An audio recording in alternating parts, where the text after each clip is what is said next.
So the next logical question that people are going to want to know is, well, was it worth it to do the cams? And that's a very difficult question to answer because it's all pros and cons, pluses and minuses, and you got to figure out what the pros and what the cons are for each individual person based on your mechanical aptitude, your appetite for a large project, and your overall budget. But I will say right off the bat is with something like this, you have to look out for the quote-unquote while you're in there expenses. You know, I talked about my actual cam options that I purchased through the Z store, and I spent maybe $400 on cams, the different assembly lube required to install it, plus the lifters and everything. And so that's not really the major financial barrier to entry, so to speak. But because you're going to end up having to get down to the timing belt, you're going to end up replacing a bunch of other stuff along the way, and you'll end up replacing, you know, a bunch of other things that aren't necessarily required for the cams themselves, but because you're taking it off, you might as well. So I'm going to go through a complete list of everything I can think of that I actually replaced on my truck. So working your way through the front where the timing belt is, you know, you're going to drain the coolant out of the radiator, so don't forget about factoring in costs for extra coolant. So you take all of the accessory belts off, so I replaced all of the accessory belts on the front of the engine. I actually went ahead and replaced my air conditioning condenser. So as I worked my way through that front of the engine, on that air conditioning condenser, I actually went ahead and got an external transmission cooler. So that just clips onto the air conditioning condenser, and then you pipe in the transmission cooler lines, which are the small, like 1/4 inch transmission line hoses that go to the bottom of your radiator. So I actually plumbed the external transmission cooler in series with the cooler that's built into the bottom of that radiator. So I already mentioned about how I had a dent in my lower timing cover, so I actually placed my lower timing cover. You shouldn't have to do that, but I did because obviously I had some type of damage on mine. Throw in a new timing belt tensioner, water pump, that'll come with a gasket. You're going to have to replace camshaft oil seals on the front of the camshafts.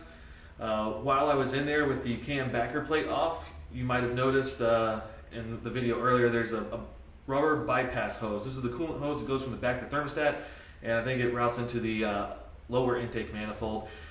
I replaced that hose. It's only like $10. I recommend don't replace it unless you actually have like visible dry rotting and cracking, or you have an actual coolant leak coming from there. It's a complete pain in the ass to replace. It's a 90-degree hose that's in an area where you don't have a lot of room to work. That actually derailed my progress on one day for probably 4 or 5 hours while I was screwing around with it, trying to get the old hose off and get the new hose in. Just because, of course, the old hose has spring-loaded clamps that have been on there for 15 years or whatever. And then the new hose is a thick rubber, and the spring-loaded clamps, even when you unspring them to the maximum diameter, they don't actually fit over the fitting and the new hose. So then you have to go get worm gear clamps so you can actually clamp it down on there. And since it's a thick and not very pliable rubber, it's very difficult to get it into place. Matter of fact, I actually got very frustrated trying to pry it off with a screwdriver. My arm slipped and I got a nice scar up my forearm now because I cut it on a piece of sheet metal when the screwdriver slipped. So don't replace that if you don't have to. So working my way through the upper intake, I went ahead and replaced the gasket between the upper and lower intake manifold, and I also replaced the throttle body gasket. Underneath that upper intake manifold plenum and the throttle body, there's going to be some other rubber coolant hoses. There's 2 short ones that go into the throttle body and then out of the throttle body, so I went ahead and replaced those. There's another horseshoe-shaped coolant hose on the side of the intake manifold plenum over near the EGR. I went ahead and I replaced that one because mine was cracked. I went ahead and replaced the 2 coolant hoses on the back of the engine block. Those were the ones that I had bypassed originally, and I undid the bypass so I could actually run the coolant so I could have that maximum cooling capacity. So with the upper intake manifold out, there's a lot of vacuum lines that are clearly exposed, so I went ahead and I replaced all of those because, you know what, it's going to be a pain when you get some random check engine light for an evaporative emissions code, and then you got to take all that stuff apart to replace, you know, a $2 piece of vacuum line. So now is also a good time to replace spark plugs and spark plug wires. I've already done that in the last 1.5 years or so, so I didn't bother replacing those on mine, but that's something that you'll be into. You're going to have to remove the distributor to be able to get into the driver's side camshaft. I went ahead and I replaced the distributor cap and the distributor rotor. I've never done that before. I thought maybe that might also solve my idle issue. It definitely made it run better. Didn't really solve the idle fluctuation. You're going to end up removing your valve covers, so get a new valve cover gasket. There's no sense in trying to cheap out and use an old gasket with some RTV or something on it. It's just going to leak and you're going to be back to square one. So you're going to need new valve cover gaskets and the grommets. The grommets are these little rubber washers that go on to the end of the screws that hold the valve cover on. So during the process, I also damaged the coolant temperature sensor. I think a screwdriver just slipped and knocked the wire harness and it broke the connector off. So I ended up replacing that. It's not a very expensive part. This is the sensor that feeds into the dash gauge, not the actual one that the ECU makes EFI related decisions off on your air-fuel ratio. So probably one of the more frustrating things with the whole process was actually having to unclip all of the wire harnesses to get to the valve covers anyway.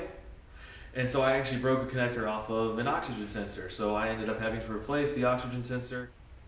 Now, not specifically related to the cams themselves, but because I had this rough idle issue that I've been chasing, I also replaced the mass airflow sensor with one from a junkyard just so I could swap it out. It was a cheap way for me to try and do some diagnostics.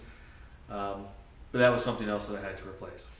Now lastly, on the topic of, say, fluids, like I mentioned with coolant earlier, especially if you have to go back into the timing belt like I did, that's going to be a bunch more coolant that you're going to end up having to buy. That adds up.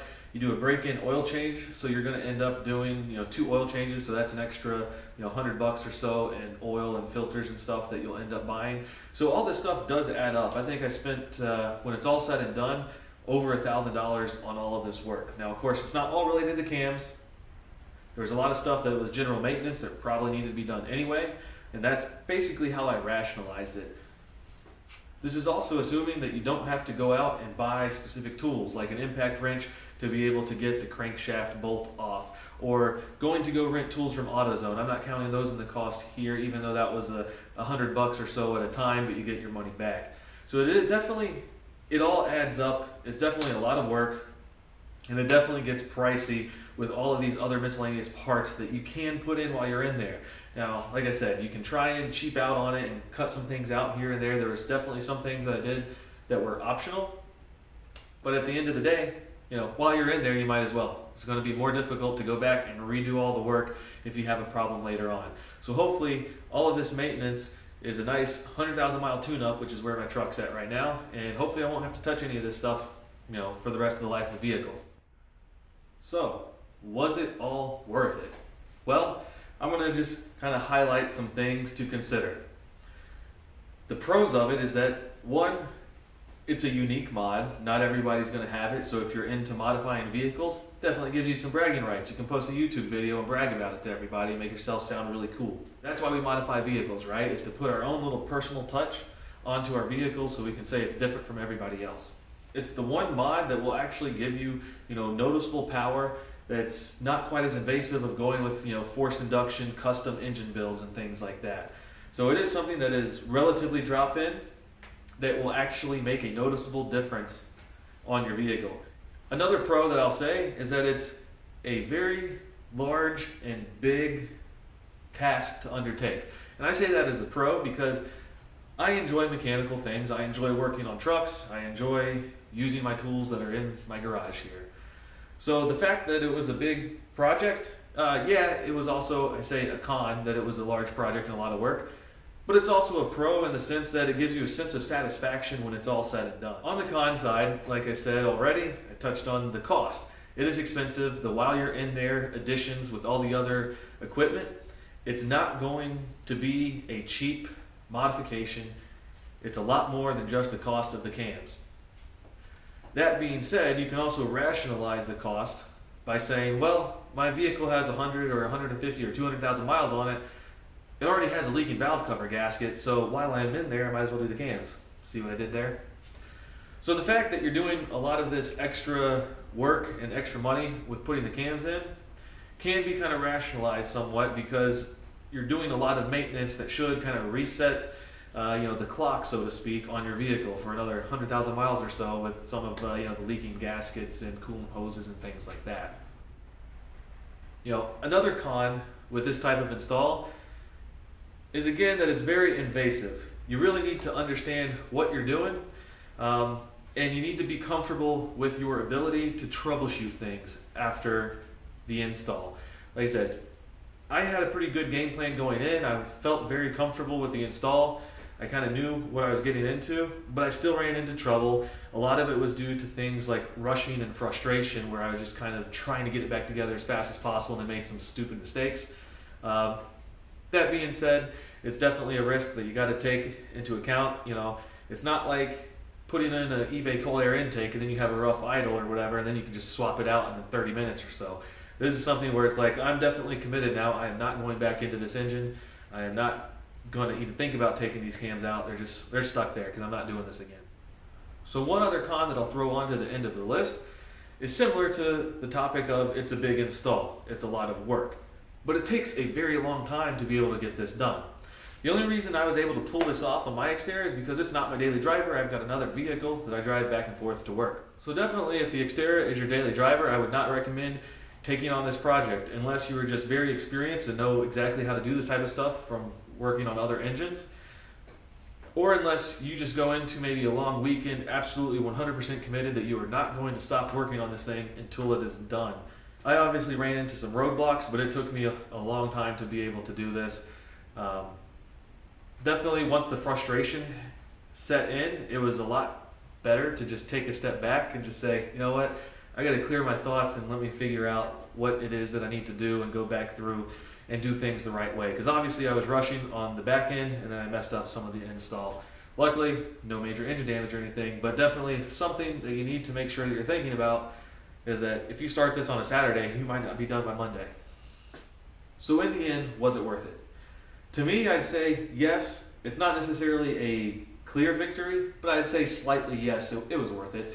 Definitely a lot of work, but the biggest thing for me was that, well, it was a lot of work. I enjoyed the fact that it was something that I'd never done before. It was a more invasive mod. It definitely pushed the limits as far as what I had previously done and had previous experience with. So I enjoyed the challenge and I enjoyed pushing myself to be able to do this cam install. Now the rest of the stuff, you know, the cons, I was able to rationalize a few things here and make it worth it to me. It might not be worth it for you, but these are the things that I would consider if you're thinking about the cams.